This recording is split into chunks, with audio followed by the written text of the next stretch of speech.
চাঁদপুরের মেঘনা ধনাগদা সেচ প্রকল্পের আদুরভিটি গ্রামের কৃষক মনির হোসেন ৩ মাস আগে ৩ বিঘা জমিতে স্বর্ণা ৯১ ও ৯২ জাতের ধানের চাষ করেন। তবে পাতা মোড়ানো রোগ আর পোকার আক্রমণে ফলন খুব একটা ভালো হয়নি। এই সেচ প্রকল্পের স্যাঙ্গাসর, ষাটনল, বাগানবাড়ি, সুজাতপুর, ফতেপুর সহ আরও ফসলি জমিতে একই চিত্র।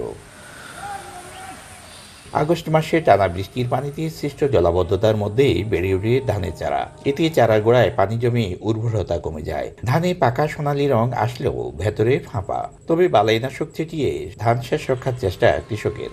৮০০ টাকার ওষুধ আনলা দিলাম, কয়টা ভালো হইব, কাম হইল না। ওখানে আল্লাহ জানে, ক্ষেত্রে বলে জানে, ওখানে আবার কারেন্ট পোক। স্যার পোকার ওষুধ এলে 3বার দিলাম, পোক ওষুধে কাজ করতে আছে না। জন্ডিস মোটামুটি ঠিক হয়ে আইছে, পরে দর্শা আবার ফসার ওষুধ দেওয়ার পরে একটু নিয়ম নিয়ে আইছে, এখন আবার দর্শা কারেন্ট হয়ে। সনাতন জাতের ধানের পরিবর্তে নতুন জাত চাষে আগ্রহী করতে কৃষককে পরামর্শ দিচ্ছে কৃষি বিভাগ। BR-11 করেছে অনেকে, তো ওইটা না করে আধুনিক যে ধানগুলো আছে আমন মৌসুমে 87, 95 এই ধানগুলো করার জন্য, এগুলো রোগ সহনশীল এবং পোকা সহনশীল জাত, তো এই ধানগুলো করতে বলেছে। মেঘনা ধনাগদা সেচ প্রকল্পে মোট জমির পরিমাণ ২৭,০০০ হেক্টর। এর মধ্যে রোপা আমনের চাষ হয়েছে ৯,০০০ হেক্টরে। হেক্টর প্রতি চাল উৎপাদনের লক্ষ্যমাত্রা ২.৯ মেট্রিক টন। ফারুক আহমদ, সময় সংবাদ, চাঁদপুর।